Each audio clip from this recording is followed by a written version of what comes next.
welcome back to my channel. Today we're going to be talking about a 1983 movie that I've been wanting to watch for a really long time. It is a David Cronenberg movie, and today we're going to be talking about The Dead Zone. If any of you guys have seen this movie, let me know down below what you guys thought about it.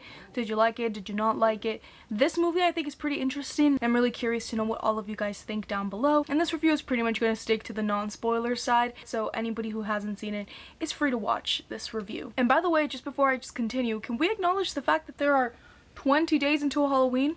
I feel like I just started making these videos and it's kind of crazy how the time is passing. We're about to get to the under 20 zone, so exciting but kind of crazy. Without further ado, let's start talking about The Dead Zone. So this movie follows Johnny Smith, who awakens from a coma of nearly 5 years, and apparently as a result of his brain damage, now experiences clairvoyant and precognitive visions triggered by touch. I'm a real big sucker for like futuristic type of movies, and although this one doesn't really lean too much to the actual future stuff or like intense technology sci-fi aspect, there is still a little bit of that with what this character can do, and essentially he almost acts like a superhero almost, where he has these abilities that can save somebody's life or save the world. And I want to start off by saying that I think this movie does a really great job at grounding what's happening to reality. A really big reason why I wanted to cover this movie in this 31 Nights of Horror series is, one, because I've been wanting to watch it for a long time. I've only seen one other David Cronenberg movie that I've also covered on this channel is Videodrome, and that movie is really weird and interesting,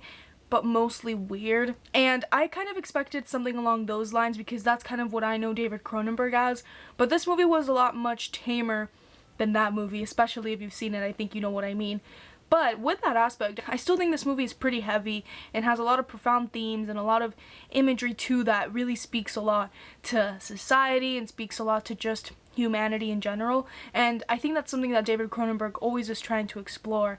And I think in this movie, although we don't have as crazy things as in Videodrome, I really appreciated it how he was grounding it back to reality. Something that this movie really addresses is if you have essentially the power of fate, he really does have this control in his hands, and it's really fascinating what the story and what the movie kind of has this character go through, because at least how I expected the story to go was not the way it went at all, and I think those are some of the coolest movies to watch when you expect it to go one way and it goes the complete opposite. The movie's pretty slow, and although sometimes I could feel its slowness, I actually would have liked the movie to be a little bit longer, and I'm just gonna kind of knock out the problems I have with the movie right off the bat so that we can talk about all the good stuff after. But basically, my two problems really are, one, it should have been a little bit longer. I think there's some things and some characters that were brought into the movie way too quickly. I didn't have enough time to really understand their motivations or really understand their purpose in the story as much as I would have liked. And this movie is adapted from a Stephen King book. I probably should have mentioned that right at the beginning. So I am curious if anybody has read the book, what they thought about it, because I'm sure as a book reader myself, a lot of times when there's book to movie adaptations, the movie has to cut down a lot of stuff, and I feel like some stuff was cut here that could have been some juicy information, I think. But it's pretty much that, and also just that character that I'm specifically talking about is Martin Sheen's character. His character is really important to the movie. He becomes really important towards the end of it. He's almost like the final antagonist in a superhero match type of thing. But yeah, his character, I really liked Martin Sheen's character, and Martin Sheen played that character really, really well. And I think I wanted to see more of him earlier on, or at least again extended the movie a little bit, have him a little bit more towards the end, because I love the ending and everything the movie does with that, but I feel like it was too little of that plot line in the movie, if that makes sense. And another negative, or I guess it's not really a negative, it's just something that I was mostly wanting from the story and never got, is really where did this condition come from. And I guess maybe it might defeat the purpose to know everything about it, because it is much cooler and much more of a thriller suspense to just have this guy wake up and now he suddenly has these skills. But I'm just wondering if it has something to do with his childhood, because we do get a scene earlier on in the movie before the accident where he kind of touches his head for something, and I feel like maybe he's had it within him, but now is when it was unleashed. But just like a little bit more info about that, again, to anybody who's read the book, I'm very curious to know if the book does explore that, or if it's kind of following the same beat as like, you're never gonna know where this comes from, it's just from the brain damage type of thing.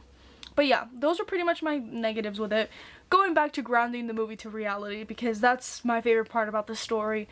with these abilities that he has to see the future and essentially see the present from another point of view, and even the past, I think the movie could have easily gone in a route where he's trying to save the world from something far-fetched out in the future, like aliens or just anything else that's pretty crazy. I really love that basically the movie kind of, by the end of it, the problem is politics, and the problem of the story is, you know, how things are going to be altered in this state of the world. That stuff is going to be altered because of politics. And I think it's really interesting how that plays out, because again, I feel like I wouldn't have thought about going that route, but the story really grounds itself into something that could potentially happen. So it kind of is relatable to the audience in that sense, and we get that familiarity and understand why the character wants to do things that he wants to do. I also think it was really cool too that they gave this character this skill, but it came with a cost, so every single time he would use it, it would basically make him weaker. And with that aspect, I think it was also pretty cool how in this movie there was never a phase where people just like didn't believe him.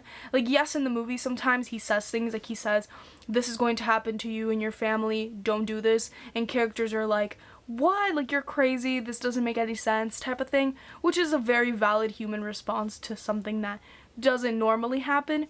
But I think it's really cool that most of the characters in the movie just kind of accepted what his condition was, or like what he was able to do. Downright from the beginning of the movie, when he first has his first vision with one of the characters from like the hospital place that he's at, you know, people start to believe him. The psychiatrist doesn't automatically think he's crazy, and I think that was a very cool thing to do too, because it kind of goes with what I was saying, that I feel like anybody else could have just made this like a solo crazy man movie, but no, people like actually believe him, and it even ends up being that people need his help to solve crimes, for example, and other things like that.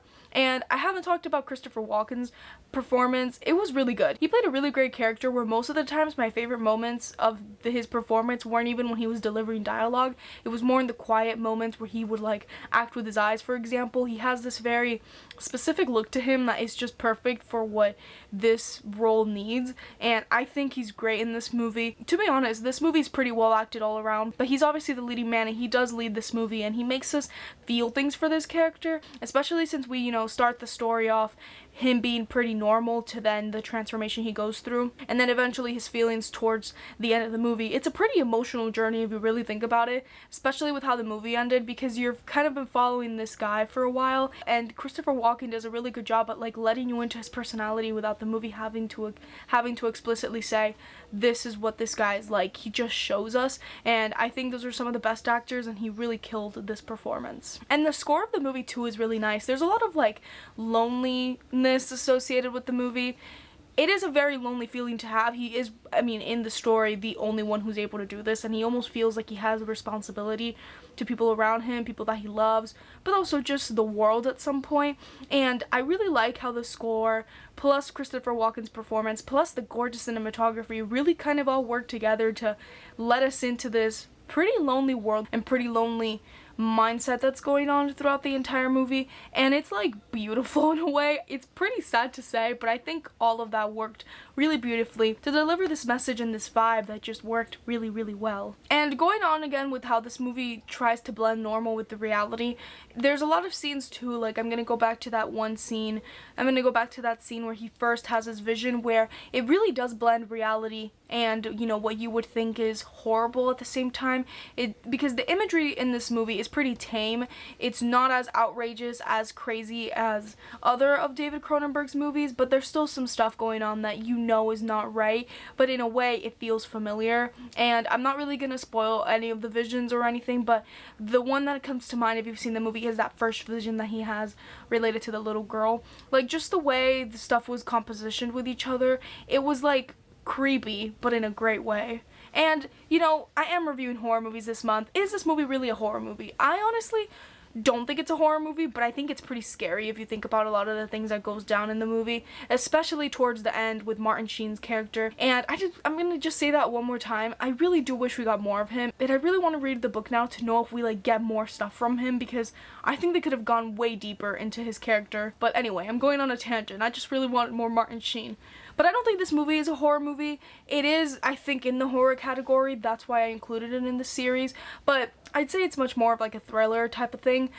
it's not much more of a thriller type of thing. Kind of like, I feel like this movie has the same vibe, like horror vibes, I guess, as The Sixth Sense. The Sixth Sense, though, I think is much more of a horror movie, but kind of that, like, I don't know how to describe these movies. Like, they're much more thrillers in my eyes than straight up horror movies, but still, this was a really great one. And I think if you're looking for a movie to watch for Halloween or just this month, I think this is a really good one because it gives you that, like, vibe, especially with some of the crimes and some of the stuff that's happening. And there are some brutal scenes.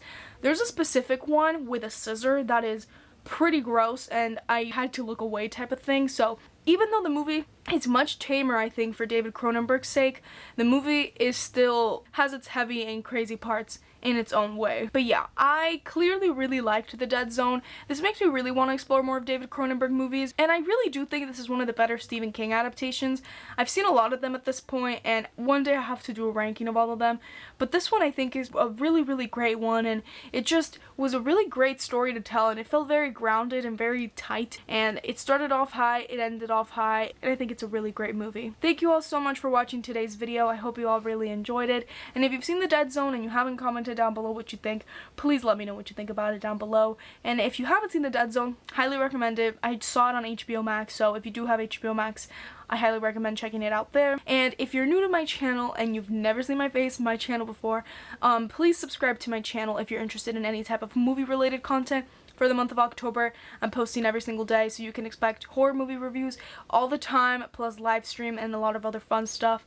And just to let you guys know, Halloween Ends review will be dropping on Saturday. It'll be a non-spoiler and a spoiler review kind of crashed into one, or collided into one. And I'm also planning to do some sort of live stream where we can just like talk about everything going on in that movie. So really excited about that. Excited for all the more content and stuff coming out. Make sure to follow me on Instagram, check my community tab, because that's usually where I'll post my updates. And I'll make sure to see you all in the next spooky video. Bye everyone!